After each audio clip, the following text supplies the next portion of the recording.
A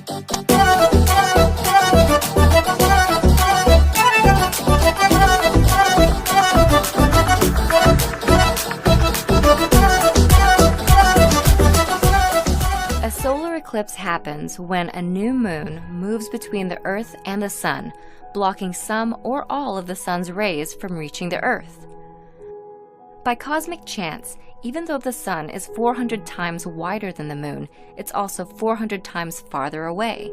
Therefore, the two objects appear the same size in our sky. Astronomers are able to predict eclipses because the Earth and Moon have very predictable orbits. Why then isn't there an eclipse every month? The Moon's orbit is usually tilted a few degrees north or south in relation to the Earth. When the Moon does eclipse the Sun, it casts two types of shadows on Earth: a smaller, darker shadow known as the umbra, and a larger shadow known as the penumbra.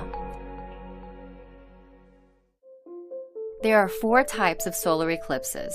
The first and most spectacular is a total eclipse, when the Moon completely covers the Sun's surface. A total eclipse can only be seen if you're standing within the umbral shadow. That's why the imaginary line created by this shadow as it races across Earth is known as the path of totality.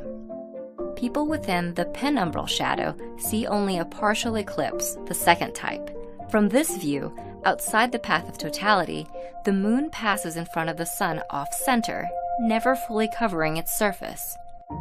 Third, an annular eclipse occurs when the Moon passes directly in front of the Sun. However, unlike a total eclipse, the Moon appears too small to fully cover the Sun. The Moon's orbit is elliptical, so sometimes it's closer to Earth and sometimes it's farther away.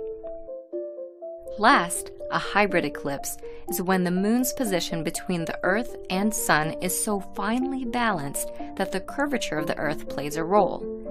The Moon will be farther away from some parts of Earth along the eclipse's path, resulting in an annular eclipse. In other parts, the Moon will be just close enough to fully cover the Sun, resulting in a total eclipse. While a total solar eclipse happens somewhere on Earth every year or two, any given point on Earth experiences the event only about once every 400 years. We interrupt this video for an important safety announcement.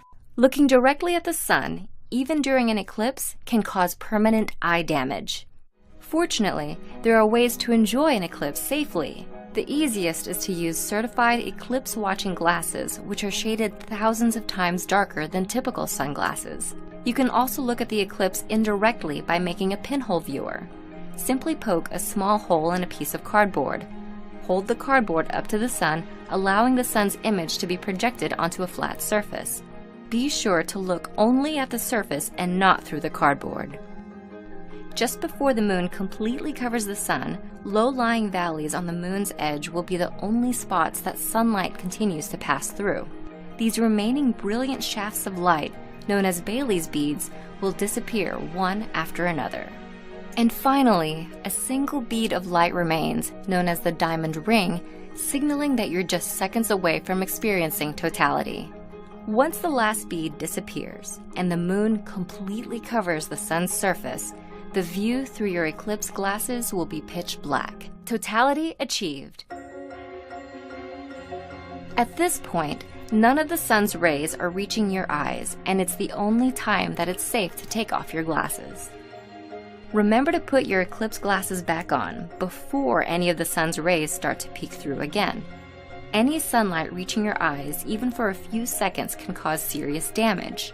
While an eclipse can last a few hours, totality typically occurs for less than 3 minutes. Animals and plants have also been known to alter their behavior during a total eclipse. Songbirds may stop singing, crickets may start chirping, and flowers may even start to close up.